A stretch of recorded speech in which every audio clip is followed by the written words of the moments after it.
dengan masalah mata kuliah ini ya, insya Allah ada tiga dosen yang mengampu ya, yaitu saya sendiri, kemudian dua Dr.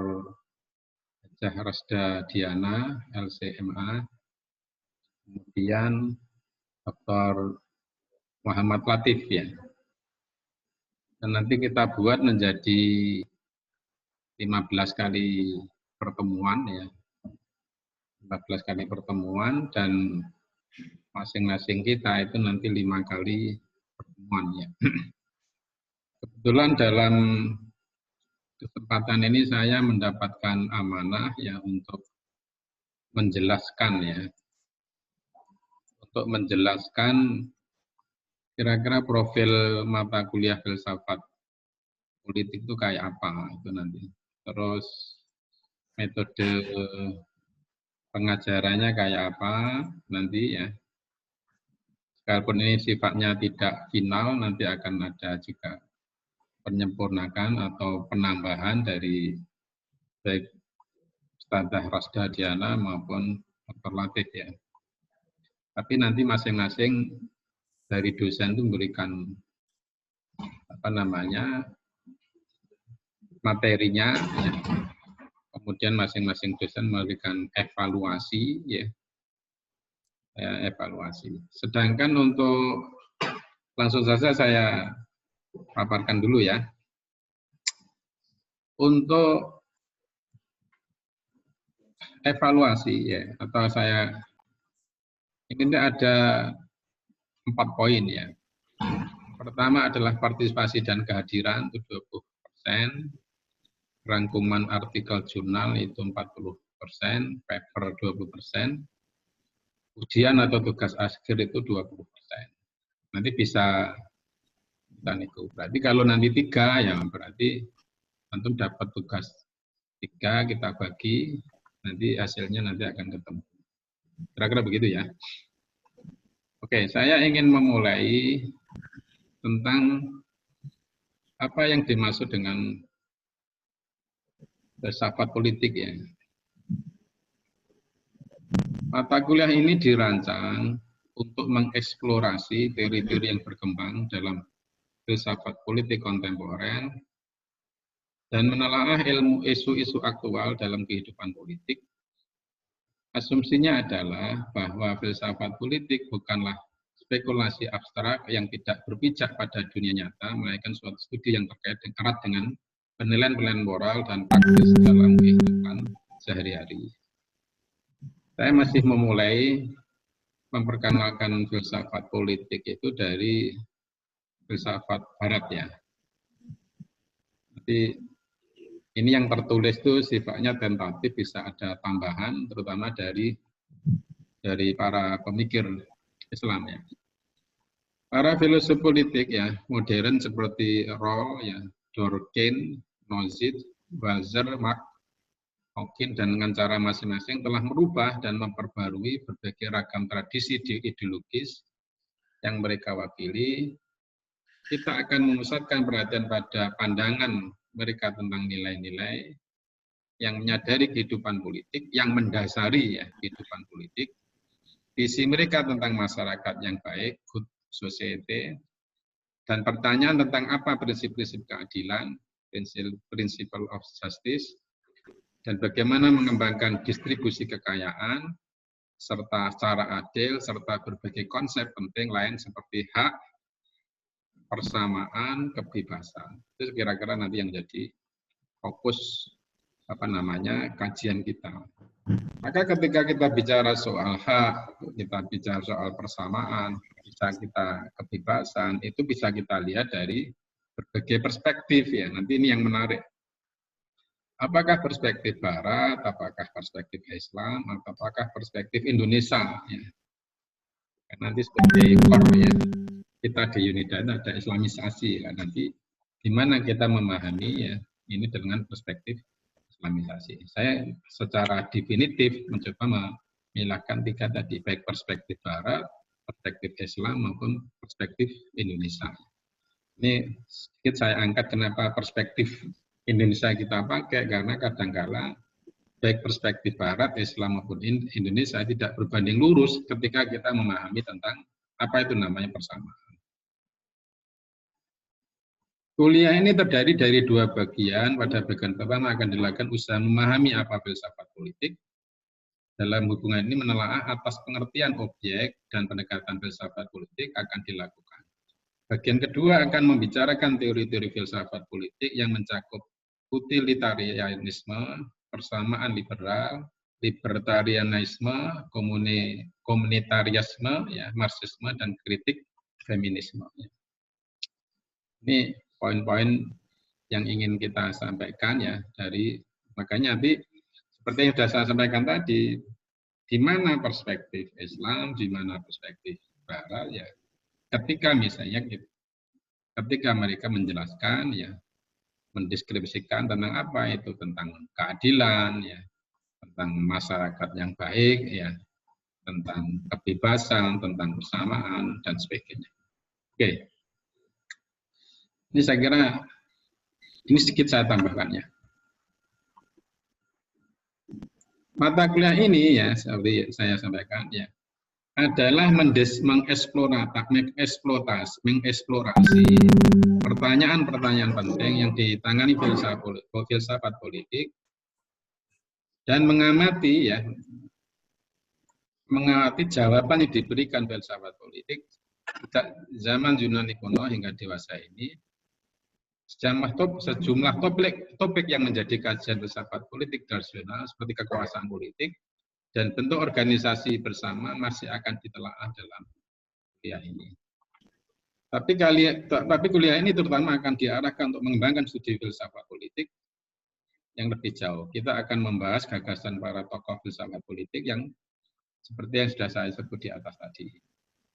Secara khusus, kuliah ini akan mengidentifikasi kekuatan apa yang ada di balik politik, the politik, dan politisnya, the political, untuk memahami bekerjanya stabilitas dan dinamik dari kehidupan politik tentang kemungkinan cara mengelolanya. Filsafat politik kita pahami sebagai usaha manusia dalam menata atau mengorganisir kehidupan bersama secara baik dan tepat. Belum saya menjelaskan tentang apa tujuannya, ya kira-kira begini ya, untuk memudahkan ya penjelasan dari deskripsi mata kuliah ini. Mungkin pertanyaan-pertanyaan penting yang saya kira sering disampaikan ya di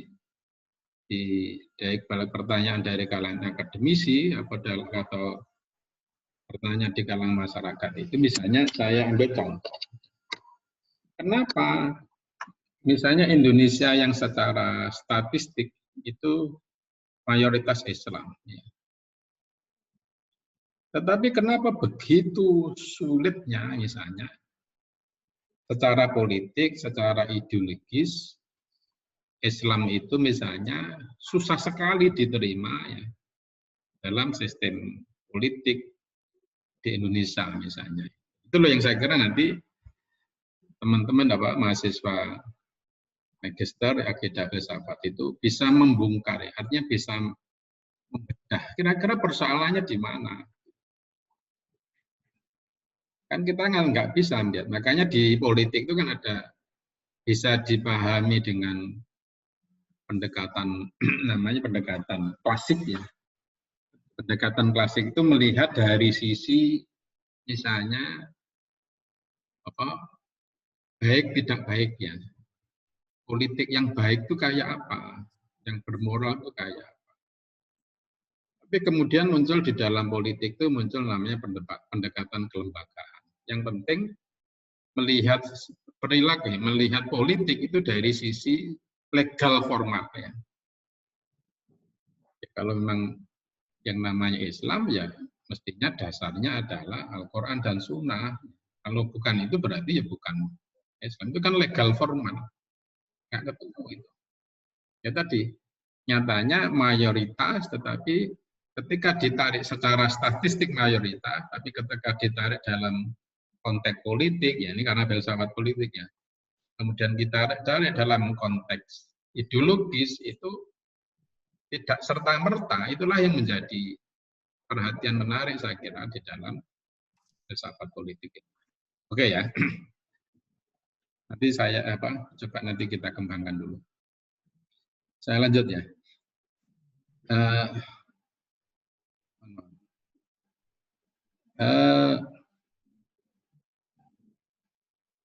Apa yang sekarang menjadi tujuan ya dari mata kuliah ini?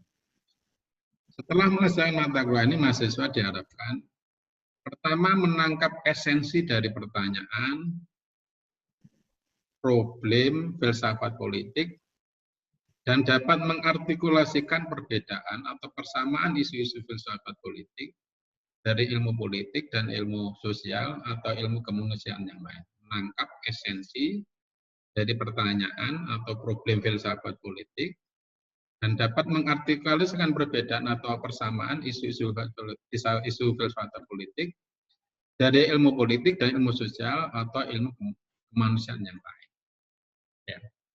Saya ambil contoh aja.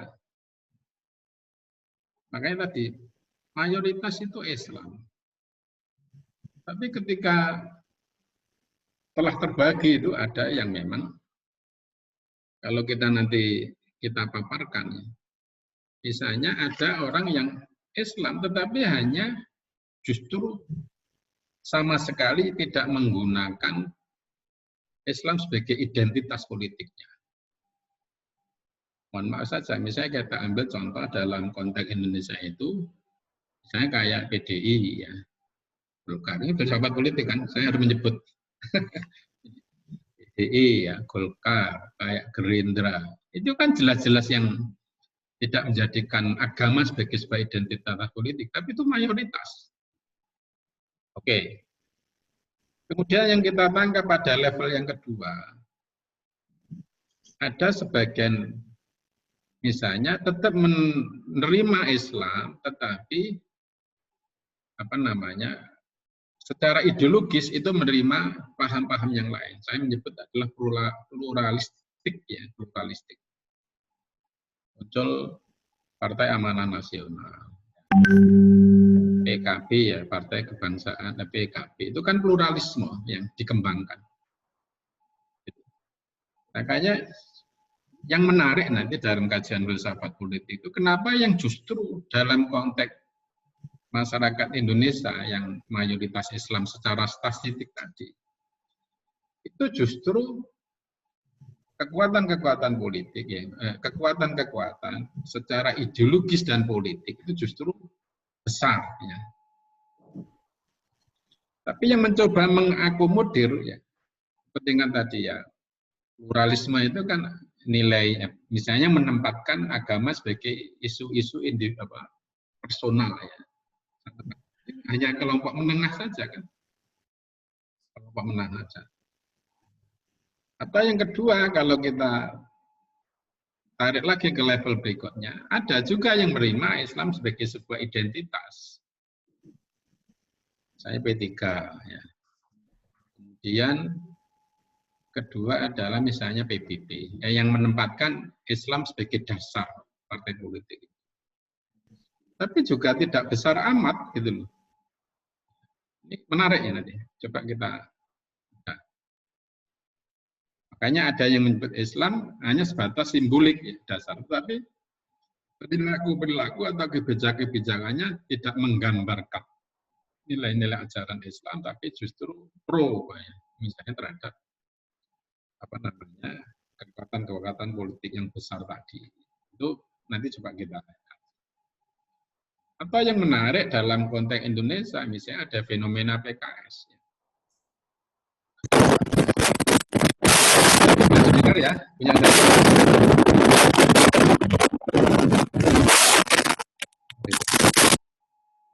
Oke, saya lanjut ya.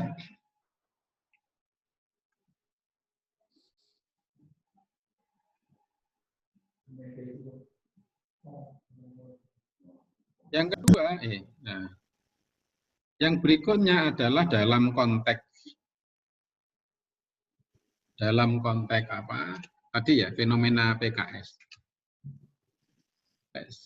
Sebagian pengamat mengatakan PKS secara ideologis dan politik itu tidak hanya simbolik tetapi substantif. Tapi kalau kita hitung itu hanya sekitar 7%. Coba kita petakan secara Islam sebagai politik, Islam sebagai ideologis, Islam sebagai politik itu tergambar begitu ya. Ini saya kira menjadi PR besar ya bagi mahasiswa peminat studi filsafat politik. Ini yang coba kita ilustrasikan, semoga memudahkan ya, untuk menjelaskan apa yang menjadi tujuan mata kuliah ini. Yang kedua adalah mengevaluasi ya, tadi menangkap esensinya dari pertanyaan atau problem filsafat politik dan dapat mengartikulasikan perbedaan tadi loh. Sama-sama partai Islam, apa sih bedanya antara PBB dengan PKS, dengan PKB, dengan PAN? Kenapa? Apa kita bisa mengklaim bahwa orang-orang PDI atau orang-orang Golkar itu bukan Islam? Dia Islam. Tapi tidak menjadikan Islam itu sebagai menjadi ekspresi ideologi atau sebagai ekspresi politiknya. Itu kan saya melihatnya dari sisi ideologisnya itu. Oke. Yang kedua adalah mengevaluasi sejumlah jawaban filosofi politik atas pertanyaan-pertanyaan tentang hakikat kekuasaan politik. Organisasi politik, kebebasan politik, hak atas properti, dan keadilan sosial. Ini yang penting, yang sama penting. Misalnya saya ambil contoh dalam konteks yang kedua itu. Demokrasi ya kalau kita menyebut sisi ya misalnya mentelaah konsep demokrasi secara kritis. Mestinya yang terjadi itu adalah salah satunya adalah keragaman. Yang kedua adalah representasi. Tapi pertanyaannya ketika nanti kita mengevaluasi kebijakan-kebijakan politik, itu berpihak kepada masyarakat yang beragam, yang banyak tadi, representasi kan menggambarkan representasi dari gambaran masyarakat luas. Mestinya kalau Islam itu mayoritas tadi, mestinya kebijakan-kebijakan itu berbanding lurus dengan kepentingan-kepentingan masyarakat luas, siapa itu umat Islam kata. Tapi yang menjadi pertanyaan ketika misalnya tadi, kalau kita analisis ya, dalam kasus HIV, undang-undang HIV, undang-undang cilaka dan sebagainya itu tidak menggambarkan representasi kekuatan-kekuatan mayoritas, tapi justru menggambarkan oligarki, kelompok elit itu di situ. Maka coba nanti ini yang kita kasih, artinya mengevaluasi sejumlah jawaban filosofi politik atas pertanyaan-pertanyaan tentang hakikat kekuasaan, artinya hakikat kekuasaan politik, organisasi politik, kebebasan politik, hak atas properti, dan keadilan sosial. Kemudian tujuan yang ketiga adalah menyandingkan dan membandingkan pemikiran para filosof, teks dan perdebatan dalam studi filsafat politik. Nanti ada menarik, saya jelaskan di berikutnya. Nanti kita akan melihat ya, bagaimana pemikiran para filosof, ya dalam konteks ini adalah filosof politik, dari segi teks dan perdebatannya dalam studi filsafat politik. Saya kira nanti menarik kalau dalam konteks Indonesia itu adalah perdebatan founding fathers ya, artinya pendiri bangsa ini ketika mendiskusikan tentang dasar negara itu menarik nanti dijadikan sebagai suatu kajian ya. Itu di situ. Kemudian yang keempat adalah mengintegrasikan studi filsafat politik dalam agenda riset selanjutnya jika diinginkan. Nah, salah satunya yang kita inginkan nanti mata kuliah ini tidak sekedar mata kuliah, di samping memiliki implikasi bagi penguatan teori-teori, tapi yang sama penting itu adalah perlu menjadi bahan pertimbangan kita misalnya riset tesis kita itu.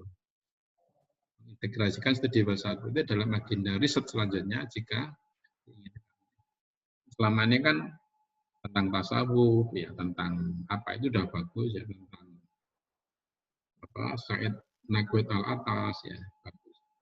Apa nggak mungkin misalnya kita membedah filsafat-filsafat politik yang menjadi tema-tema tema-tema riset kita itu di situ. Coba nanti kita petakan ya tentang hasil-hasil penelitian ya atau tesis-tesis yang sudah ada. Kemudian yang kelima, juga berharap kuliah ini dapat membangkitkan minat mahasiswa dalam penelitian filsafat politik selanjutnya. Coba nanti dari tesis-tesis itu berapa yang kita yang arahnya pada tema-tema filsafat politik, karena kan di samping filsafat pendidikan ada filsafat ekonomi, maka tidak ada salahnya kalau dalam penelitian-penelitian tesis itu mempertimbangkan untuk menjadikan judul filsafat politik ini. Saya berharap kuliah ini dapat membangkitkan minat saudara dalam penelitian filsafat politik. Ini dari segi tujuan. Kira-kira ada yang ingin ditanyakan sampai di sini? Halo? Nanti ngantuk nanti, dengarkan saja. Amir Riza sudah muncul ini tadi. Halo. Amir Riza di Kediri ya?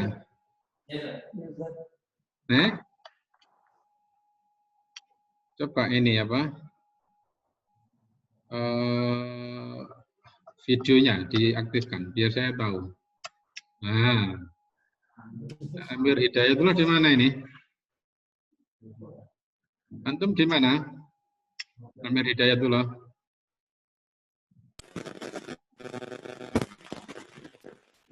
Posisi antum di mana?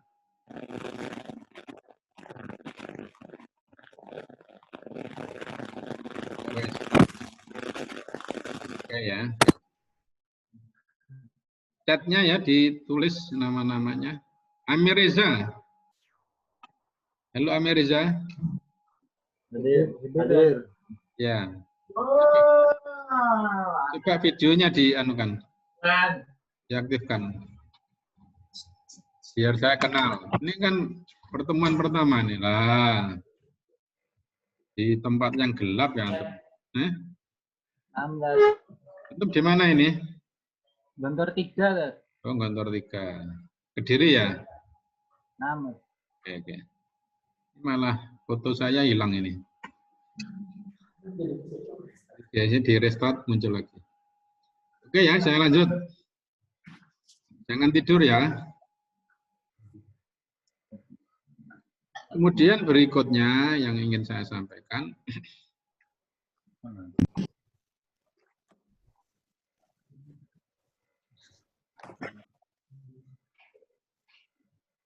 Ya, setelah tujuan kuliah, yaitu persyaratannya. Benar ya. Kehadiran dan partisipasi. Kehadiran atau kuliah ini dilakukan setiap minggu selama 1 jam 40 menit, ya. Atau nanti menyesuaikan. Kehadiran dan partisipasi mahasiswa akan menentukan keberhasilan kuliah ini. Mahasiswa diharapkan hadir dan berpartisipasi aktif selama perkuliahan. Jika tidak dapat menghadiri kuliah, ada izin ke dosen. Sebelumnya mahasiswa tidak hadir kuliah jika 3 kali berturut-turut dianggap tidak pernah mengikuti kuliah ini. Nah, ini nggak tahu ya, nanti kita sesuaikan ya. Mahasiswa yang tidak hadir kuliah 3 kali secara berturut-turut dianggap tidak pernah mengikuti kuliah ini. Ini kita diskusikan ya. Ini kan pertama itu kan kontrak ya. Itu bisa melakukan nego. Kedua, memimpin diskusi kelas. Setiap mahasiswa diharapkan memimpin diskusi kelas dengan mengajukan pertanyaan dalam topik kuliah yang dipilih setidaknya 1 kali selama perkuliahan berlangsung. Mahasiswa disarankan membuat pertanyaan 3-5 pertanyaan berdasarkan bahan bacaan yang sedang dibahas dalam sesi perkuliahan yang ditentukan oleh mahasiswa sendiri. Pertanyaan ditulis rapi atau diketik dan diberi nama lengkap, dapat dibagikan kepada peserta kuliah sebelum kegiatan diskusi berlangsung setiap minggu. Nanti saya kirim ya. Atau screenshot juga bisa kan? Memimpin setiap mahasiswa diharapkan memimpin diskusi kelas dengan mengajukan pertanyaan dalam topik kuliah yang dipilih setidaknya 1 kali selama perkuliahan berlangsung. Mahasiswa disarankan membuat pertanyaan 3 atau 5 pertanyaan berdasarkan bahan bacaan yang sedang dibahas dalam sesi perkuliahan yang ditentukan oleh mahasiswa sendiri. Pertanyaan ditulis rapi atau diketik atau diberi nama dapat dibagikan kepada peserta kuliah sebelum kegiatan diskusi berlangsung setiap minggunya. Pelan-pelan ya, bisa untuk foto itu. Atau nanti saya kirim.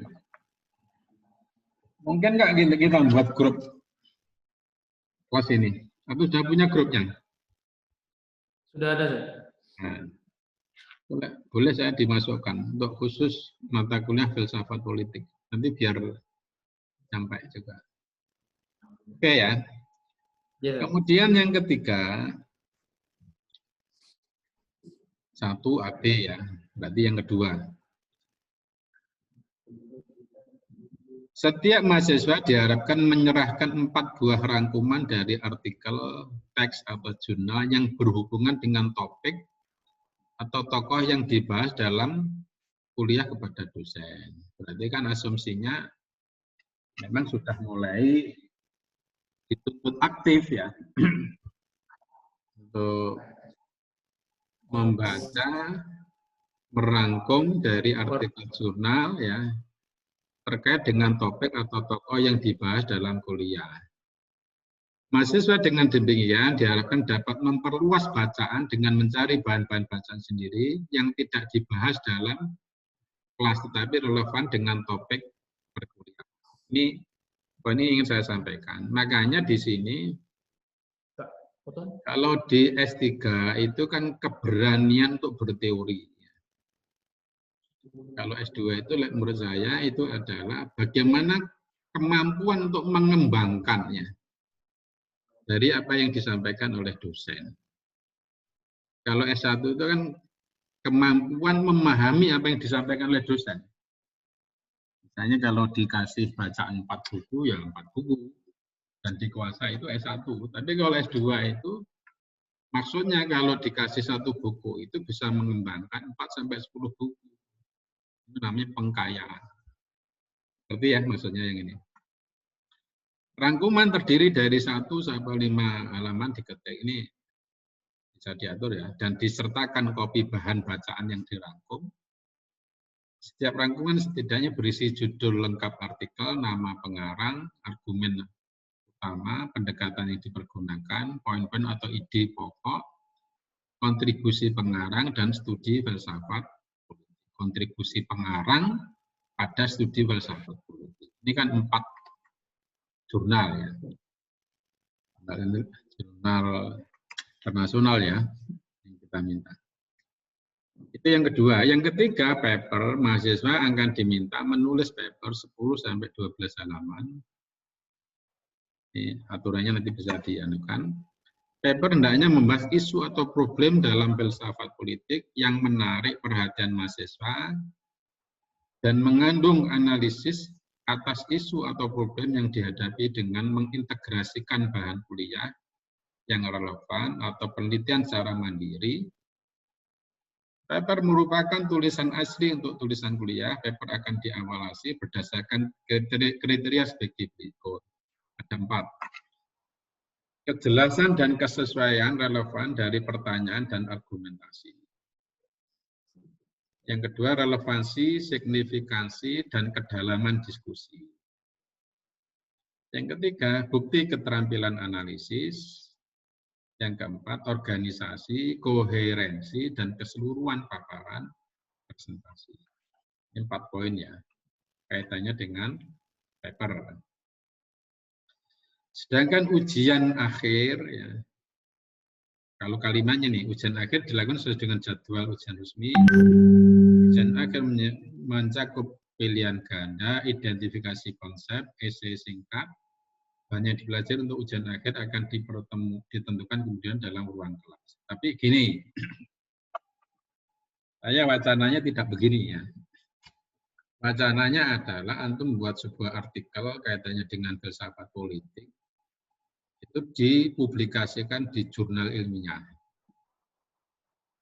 Semakin tinggi sintanya, ya kan Sinta itu kan jurnal ilmiah yang bereputasi nasional itu kan ada Sinta 1, Sinta 2, Sinta 3, sampai Sinta 6. Semakin tinggi Sintanya itu nilainya semakin baik. Gitu. Nanti kalau kita lihat kan ujian akhir itu juga 20% ya, rangkuman jurnal 40%. Nanti coba kita diskusikan. Kira-kira itu ya gambaran kuliah kita untuk filsafat politik ini. Ini soal etika dosen ya, etika dosen dan perkuliahan. Ya. Coba ini ya, yang paling enggak ada 4 hal ya dalam perkuliahan kita. Mungkin ada yang ditanyakan, silahkan. Monggo.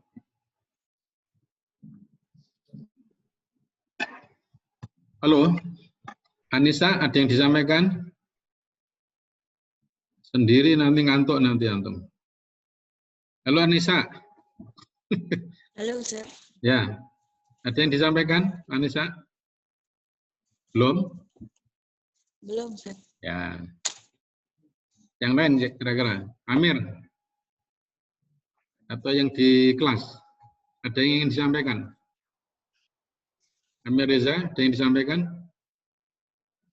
Belum, Ustaz. Hah? Belum, Belum ya? Oke. Saya lanjut aja ya.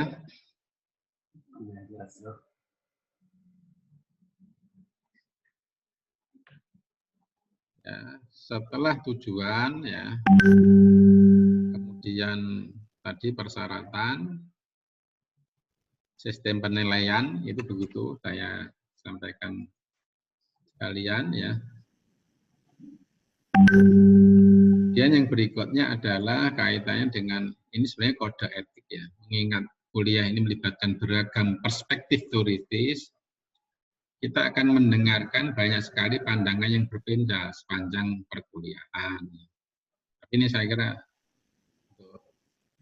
teman-teman Yunda sudah nggak ada masalah. Saya mengharapkan seluruh peserta kuliah berperilaku profesional dalam semua kegiatan kelas, artinya akan mempertahankan suasana diskusi kelas yang terbuka, sehingga setiap mahasiswa merasa bebas dan nyaman dalam menyatakan terbuka, sehingga setiap mahasiswa merasa bebas dan nyaman dalam menyatakan atau mengungkapkan pendapatnya, dan dalam baca pandangan-pandangan ideologi yang berbeda. Ini kan kayak orang luar. Meskipun demikian, penyerangan terhadap pribadi, pernyataan merendahkan atau menghina karena ras, gender, etnis, agama tidak akan ditolerir dalam forum ini. Ini keadaban, civility. Kemudian academic integrity, menghindari plagiarisme dan penipuan. Ini yang penting. Pendidikan tinggi termasuk kita akan menganggap ketidakjujuran akademik sebagai pelanggaran yang serius bagi anggota masyarakat akademik. Kita semua diminta dapat menjaga integritas akademik. Ketidakjujuran akademik yang mencakup tetapi tak hanya terbatas pada plagiarisme, penipuan, pemalsuan, fabrication, penyalahgunaan tanda tangan dosen, pencurian soal ujian, yang menyalin soal ujian dari mahasiswa lain, penyalahgunaan alat elektronik seperti HP dalam ujian, masih pakai ini ya, mengakses internet selama ujian tertutup, atau menyontek, ini kan konteks yang reguler itu, adalah pelanggaran akademik yang sangat serius. Menghindari plagiarisme, sebutlah sumber dari teks yang ada Anda pergunakan. Jika ada mahasiswa yang merasa tidak yakin atau tidak tahu apakah sedang melakukan plagiarisme atau tidak, silahkan menghubungi dan bertanya kepada ada cek plagiarisme. Turnitin itu ya, itu coba itu sudah berlaku di perguruan tinggi yang lain. Oke, saya masuk ke bacaan. Jumlah bacaan kuliah ini dibatasi dengan harapan bahwa mahasiswa membaca dan belajar lebih dahulu bacaan wajib sebelum memasuki ruang kelas setiap minggunya. Beberapa teks yang masih menggunakan, tapi bagi yang memiliki kemampuan langsung saja. Dua teks utama yang saya kira nanti dipertimbangkan, selain tadi lah referensi-referensi dari tokoh-tokoh Islam itu misalnya bukunya Wolf ya tentang An Introduction to Political Philosophy ya. Kemudian Contemporary Political Philosophy and Introduction Clarendon ya. Press, Oxford ya, dan seterusnya. Dan nanti yang kira-kira menjadi pegangan kita ya dalam bacaan wajib termasuk nanti buku yang nanti dari Ustadzah Kesdiana maupun Dr. Wabib ya, nanti bisa ditambahkan. Kira-kira itu ya yang sementara bisa saya sampaikan. Monggo kalau ada usulan atau ada pertanyaan yang jelas nanti yang terakhir sebenarnya yang ingin saya sampaikan tentang dari 15 pertemuan itu nanti poin-poinnya apa saja ya. Nanti saya nyampaikan 5 kali pertemuan itu apa saja. Kemudian Ustadzah Rosdiana nanti Rosdana itu ngasihkan apa saja, Ustadz Latif ngasihkan apa saja, nanti mestinya bisa saya sampaikan di dalam kesempatan ini. Makanya nanti kalau dalam waktu secepat-cepatnya akan saya sampaikan, setidaknya nanti dalam grup ini. Kira-kira itu ya. Mungkin ada yang disampaikan? Di ruang ini berapa orang nih? Martin. Halo? 8. Oh, 8. Oh, banyak. Ada yang disampaikan? Atau ada usulan? Pertanyaan mungkin, Sir. Ya, silakan. Nama saya Iwan. Oh ya. Sebelumnya saya